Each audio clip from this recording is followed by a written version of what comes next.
we don't cover, please feel free to ask Devin or put them in the chat, and he'll be presenting those to John at the end of our call.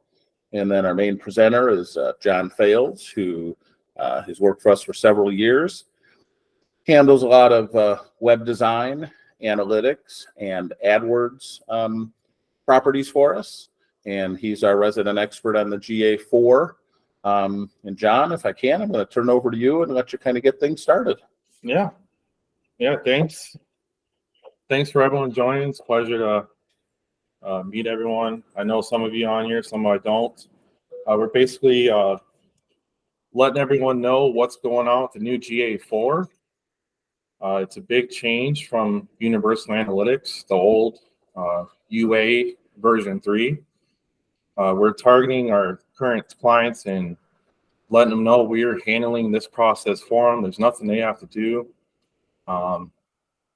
You are able to create your own accounts. If you don't have one already, you can go to analytics.google.com. You sign in with your Google account, and it'll let you continue to create one from there.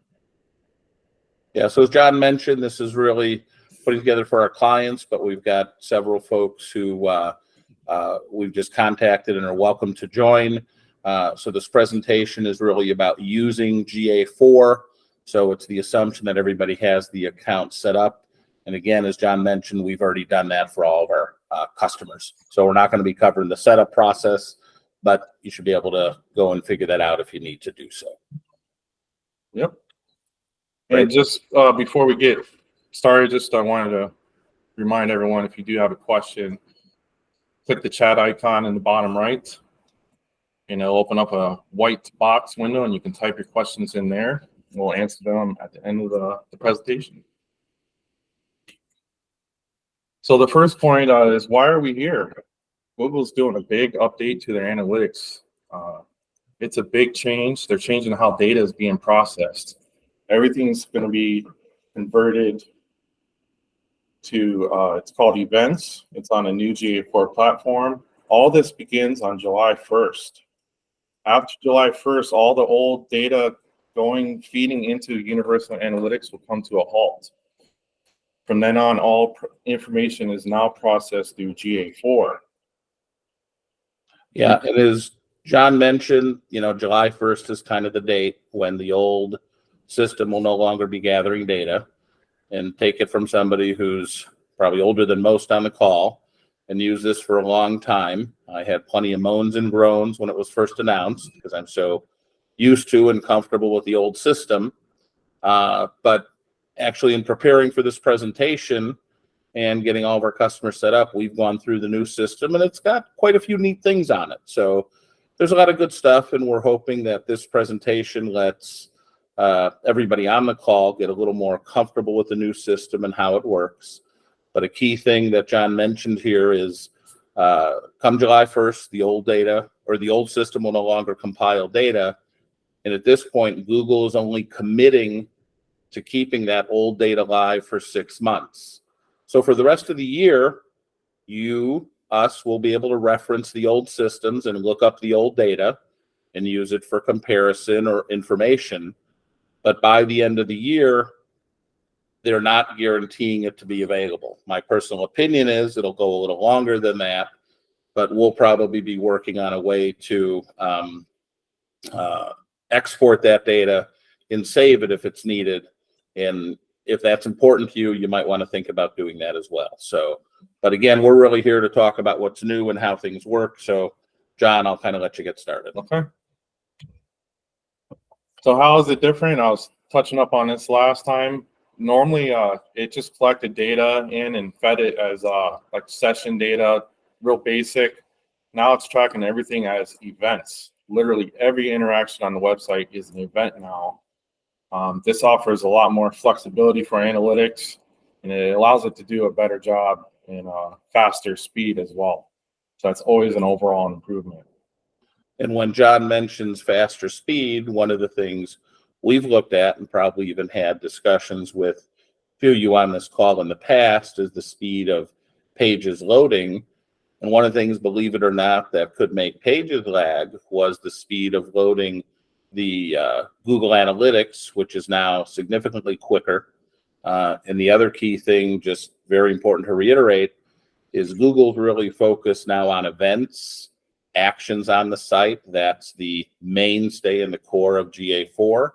So it has changed how goals are derived and considered, but it does make them easier to track, which is one of the things that I think is nice, and we'll be going through that. And again, but a goal is now called an event.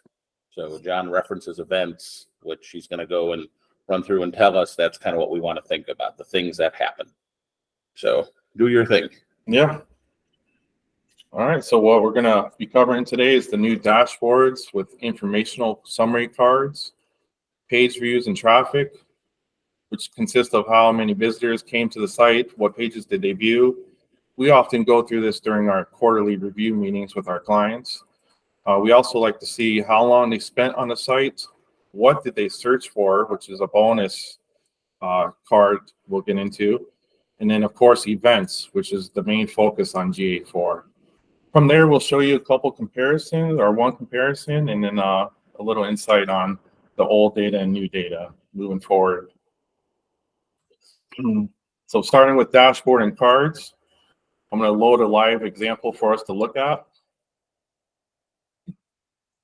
Now, when you load into GA4 Analytics, this screen that we're looking at is known as a dashboard. Each square block is a summary card, and this can be configured for each aspect of analytics, depending on what type of report you're trying to look at.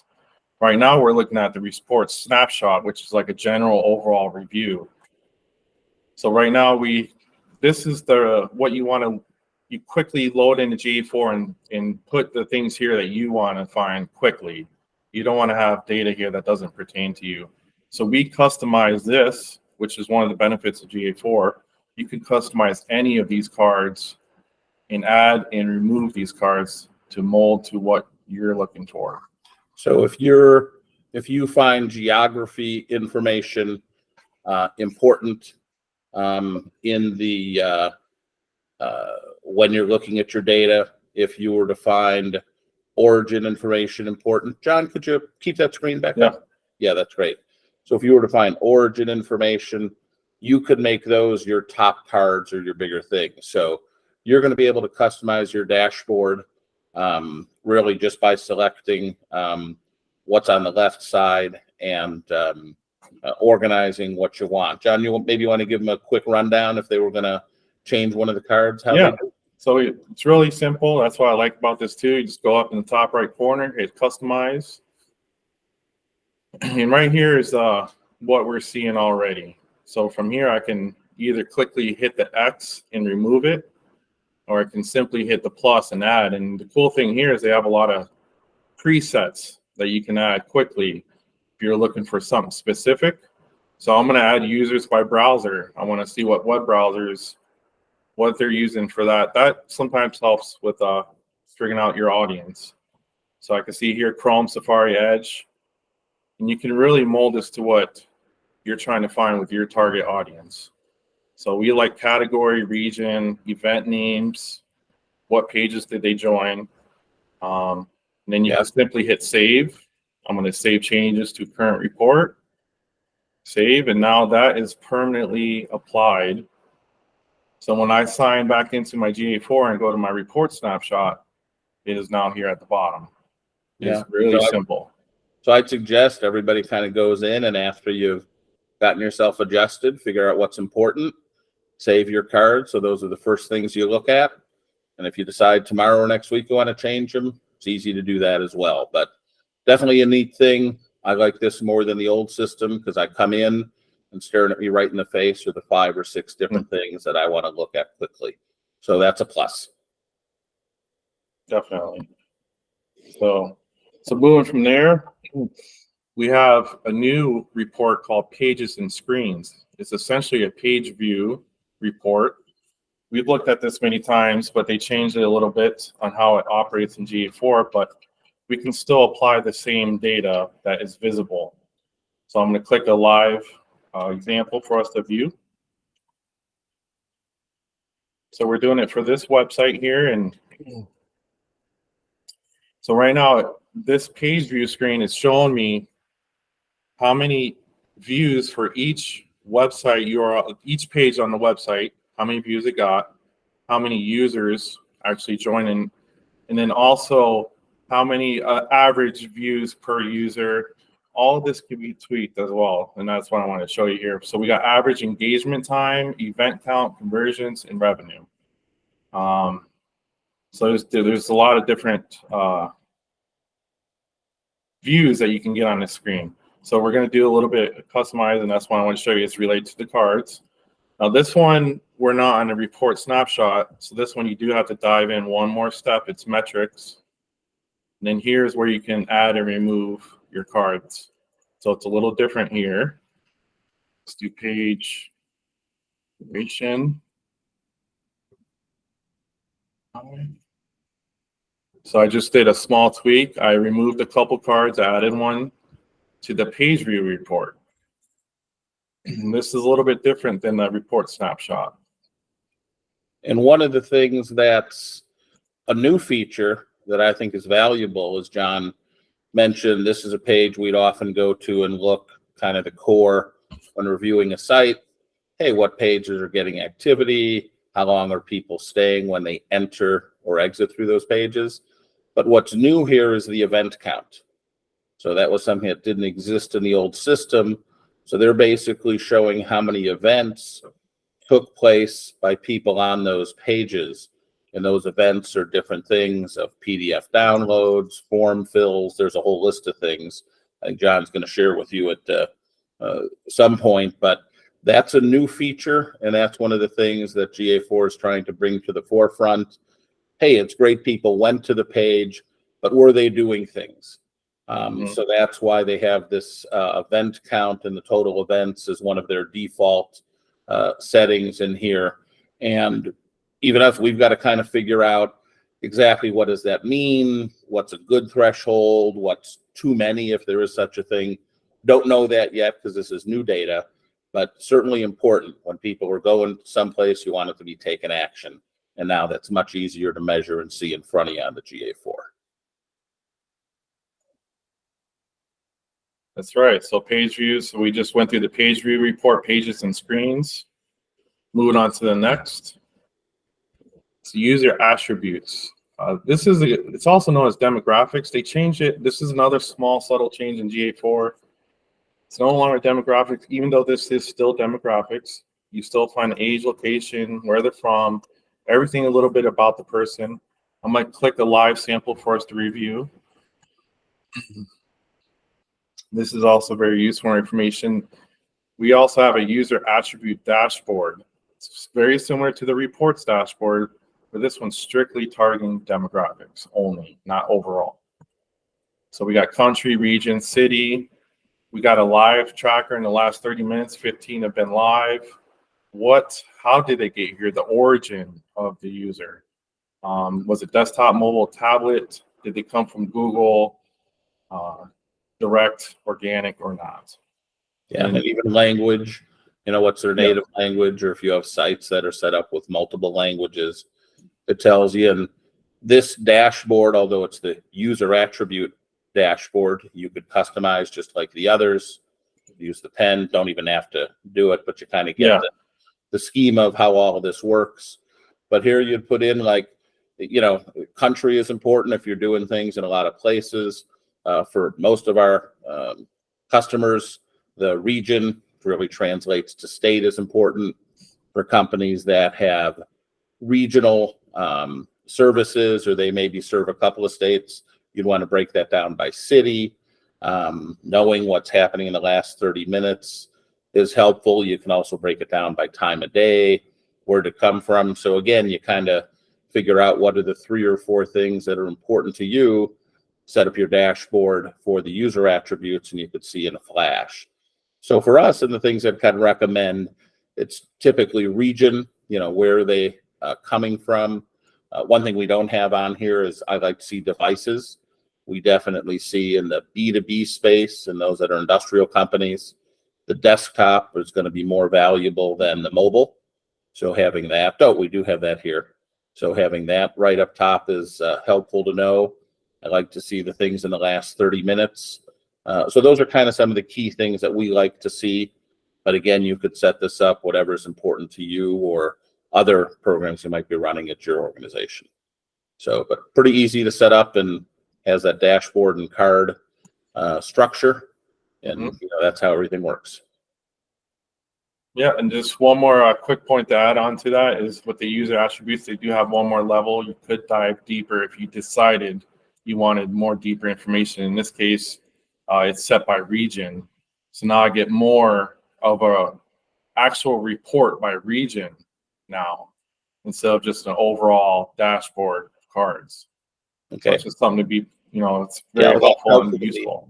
Yeah, on the current system, those of you that use it, that would be similar to what they call a secondary search attribute. So here you just go into the demographic details. So if you use the secondary attribute in the existing system, that would correspond to the demographic details in this. Yep. Very good. Very good info. All right, so moving on. So now, as a part of that report, of other reports we like to view in analytics, it's very beneficial is the origin of traffic. Where does it come from? How did it get there? That's the source and the medium. Did it come from Google or Facebook, or did it come from paid ads, or was it organic? It's all very beneficial information. And then we also want to know if it was limited. But before we get started, I wanted to show you what the actual source medium report does look like live. And this is very good. So this is over the last 30 days. On this website, I can see they had over 16,000 direct website visits, and over 1,800 came from Google pay per cost per click, which is the ads, and then Google organic, over 800. So this all data. This is another report we go over during our review meeting. It's very useful information. We like to see how many users are coming to the site, how did they get there exactly, even how many are returning users is good. And as always, how long did they stay on the site for? We see this Google organic traffic averages 9 minutes per site. That's very good information. So we do like to cover the source medium reports. And one of the things that we're now going to get to the news that some might feel is not so great. You notice we have only 4 sources listed. And if I would be looking at this on our current system, there would probably be 100 different referrals, different magazines, different things that stuff comes in. And if you notice where John is pointing now, there's a little caution sign, and it says some thresholding was applied.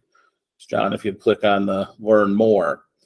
So here's one of the things that's significantly different. Google, for reasons of meeting privacy policy requirements, a bit in the US, but a lot more in Europe. John, if you just go up to right here. Right where it says, kind of want to highlight this. So Google, upon their own determinations, and it's different for every account, will limit the amount of detail you get. So in this case, it's the amount of refers or where people are coming in from, if they feel that that can help people determine or even infer, if you see above they use the word inferring, the identity of folks.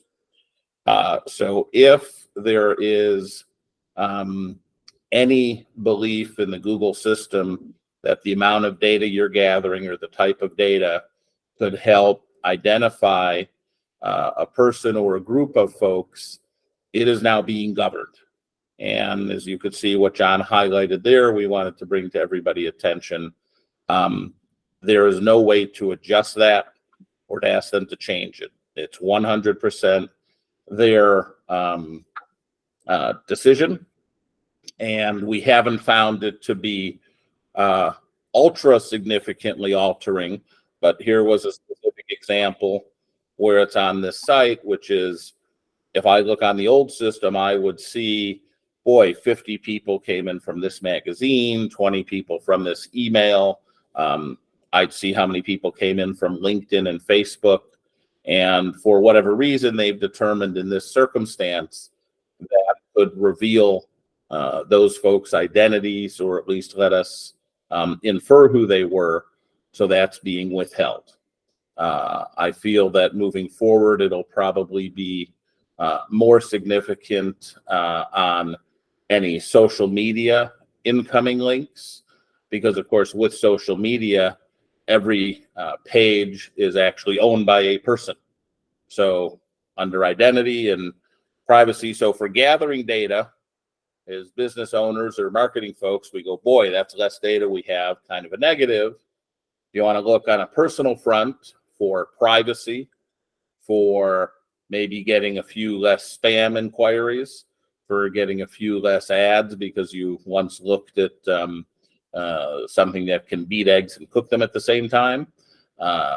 You could consider this a win, because they're going to be withholding some of that information and letting you keep your information a little more private. So just wanted to share that. The fact is, whatever they govern is governed. So if you're seeing a little less data in some places, which we definitely have, look for that little caution sign like it's up at the top. And if that exists, you can know it exists and it's being governed. Fortunately, you can't do anything about it. You just have to figure out how to work your business around it. So that's something we wanted to present, and that is a limiting factor. That's a fact of Google tracking moving forward. Yep. So that's very good. All right, moving forward now. Another feature, this actually already existed in the old analytics, but we still want to cover it. It's very helpful. You do it in new GA4, it still exists. You can select and compare date ranges. We'd love to do this over the last 30 days, 90 days, even year, depending on what we're doing. I'm going to show you a live example of that as well. It's good to see it going. This is also another thing we like to do with our previous page and views reports during our quarterly review meetings. We like to compare how you've been doing over the last month or 3 months or 6 to a year. We can do this in GA4. You just go on the top right corner. Right now, we can set last 30 days and then simply click compare at the bottom and hit apply, and it automatically will do the next or the previous 30 days after that. So what that does now is it changes the data presented slightly. We can see pluses and minuses now and how much of a difference it is now. So in this example, this page on this website went up over 500% of a change from the previous 30 days, which is approximately a 9% boost. So that's pretty big. We do go through everything like this during our meeting, but right now I'm just showing you that you can compare previous dates and still do access that in GA4 the same way, and what you can do with the data from there. Yeah. Now, one of the keys here is over time, be able to do this all day long, no problem. For now, we're going to be limited on how far back we can go, because obviously the GA4 data we've just recently started to collect. So doing a 30-day comparison is feasible, but we can't do a 90-day. Even though that data exists in the old system, and we know it exists, and we've been helping to gather it, the old Universal Analytics is completely disconnected from the new GA4. So I could not, in GA4, do a comparison of this year to last year, because that data doesn't exist in GA4. So we could do some comparisons, back to my earlier comment about you can go into Universal and we can look up certain parameters and just manually compare them. Oh, this was 106. Here it's 126. Obviously, there'll be some data we'll be able to export, and you can potentially do some things manually on Excel. But anything about the old data will be outside of the GA4 platform, and you're going to have to compare independently. So that's a negative. that's a fact of life. Believe me, we spend a lot of time asking questions, trying to get a hold of folks, looking in nooks, crannies, and little openings, and we'll save you a bunch of time. Don't look for your old data in here. It doesn't exist. The best thing we do is keep the old systems up, and then we can reference it and be able to look across those periods manually when needed. So that's a fact of life. And next, John will share with you a few other good things. So we got to take it with the bad. Yep. All right, moving forward here. Let's see. So now we're at the good part, the events. Like I said, this is the main forefront GA4. They track everything now. Every interaction on the website is an event of some sort. Some good ones are like form submissions, file downloads, page views. Everything can be measured, and I'm going to click a live sample to review. But everything that's measured as event can also be converted into a conversion quickly and easily. That was unheard of in old universal analytics. You had to do everything manually. It was very tedious. It's a lot more streamlined in GA4. So in this example here, we have page views, session starts, and G-tag dimension. All these events were automatically created by Google Analytics. They create all the events. You can create your own custom events as well. These events here, same idea. We can see how many times they were triggered, how many users caused them, how many were returning, and all this can be customized just like all the other dashboards and cards as well. You notice some of the new things it shows is even scroll and click. So just knowing how many folks are clicking from certain pages and over certain times. The things, I mean, that's an event. If somebody's on the site and they're clicking deeper into pages, that's a plus. So this is going to be some newer data that in the past we were not able to gather or nearly gather in one place. So we're still even figuring out a little bit as to how to position it in what it means or what it can tell us. But we know being able to record and understand actions taken on the site is a good thing. Both in the negative, hey, why aren't more actions being taken, and analyzing the actions that are taken. So that's definitely a big plus in the screen that we see putting a lot of value in and probably a lot of impact as we look to evolve sites for our customers, everybody on this call, looking at where people are taking actions and aren't, and then reacting accordingly. So that's going to be a great tool that's now at our fingertips that in the past was available in bits and pieces in places. So that's a big plus. So our minus is we don't have old data and they govern some stuff. The plus is they're telling us more about what people are doing right on the pages. Yeah, it's very, very useful, and I actually look forward to using it moving forward. So that's a plus as well. But as we already discussed, but as I said, old data is not going to be populating no more after July 1st. Google will give us access for at least 6 months to that data. That'll give us a little time to work on it the whole rest of the year. I do have a source link at the bottom, support.google.com, analytics/answer 115-83528. And we'll have a whole article on this situation here. Did you have anything further you want to expand on this, Fred? Yeah, I mean, this kind of says it all. It's just, if you think you're going to want your data before the end of the year, probably going to want to export some of the historical information. We're going to be doing that on a certain basis for our clients. So there's some value in it, but obviously the older it gets, the less valuable it'll become. And the other thing, because it's gathered in different ways, it's not as easy to compare directly. In some cases, you can compare it. In other cases, it's apples and oranges. So I think there's value in keeping it here, but accepting the fact that things are changing and we're now gathering information in a new way and we can get some new intelligence out of that is what I see is the key takeaway. All right. So the last thing we want to cover is reports. There are reports in analytics. There always has been. They've done it a little bit different now.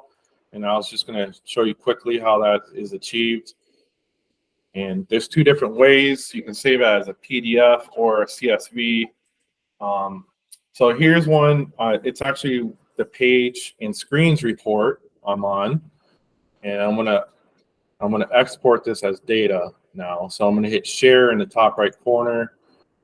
And I can hit download file, and then right here you can select your export, and then it sends it. It'll automatically download to your device. So that's how you generate reports. If you did the PDF report, it's literally the screenshot of this dashboard we're looking at here. The CSV report is a little more traditional data that we like to see. So that's about it. Yeah, and the reality of the reporting was one of the things I was most anxious to see when they rolled it out. Pretty minimal, almost disappointing, such as the reports and the PDFs that John were mentioning that are easy to gather. There's no formatting beyond whatever you configure the cards. Yep. It appears as it said. So I think Google has remained that their goal is to get you to use their tool online. And if you want to export and save in other formats, they're counting on all the other partners that integrate with this data that let us create reports, because as all of you know, we send you monthly reports, and those are not generated from Google Analytics. So we'll be continuing to use an outside tool to do that, to send the things to you. Google Analytics has the ability to save and download in those two formats, but it's very minimalistic. It's not much more than saving a screenshot. So that part they kept their belief, and their belief is that you want to use this online. But as I said, we continue. We have a system. We send you reports at the end of each month, and that's going to continue. Just going to be a different interface, and they'll probably look a little different because we have some data that's different. And you'll be seeing those at the beginning of August, because our first reports from the new data will be gathered for July. But we're going to try and give you the same data in the same, just a nice clean format, so you can kind of know what's coming in and how things are being used. All right. So that's all we've got on reports. Yep. And then after that, we're at our end here. Yep. So we do appreciate. Oh, I'm sorry, John. No, I was just going to say I really appreciate everyone joining, and I hope you gained some valuable insights on the GA4, and look forward to moving forward with all that counts. Yeah, and obviously I'll what John said, and thank everybody for their time, and hoping you got some things out of it. Don't know if anybody has any questions. It looks like we had one question about some old data that I think was asked at the beginning, and we've covered that since. So if anybody has any questions, feel free to chat in. If you don't, that's great, or you come up with them later. Obviously, everybody knows how to get hold of us. As I mentioned, we will be putting this presentation online, including a recording of the presentation and also a transcript of it. So if you have questions, you can go back to this or reach out to our group, and we'd be happy to share things with you. So thanks, everybody. If you have questions, great. If you don't, feel free to log off, and we will see everybody another time, I'm sure. So, thank you all. All right. Thanks again. We'll hang on for a minute, see if any last-minute questions come in. That's a nice thank you, so that's good. Thanks, David and Dan. Yep, and Helen and Elise. Elise, thank you. All right, so I think we're good. So, John, if you want to call it to a close, and good job, gentlemen, and we will talk again. Sounds good. Thank you.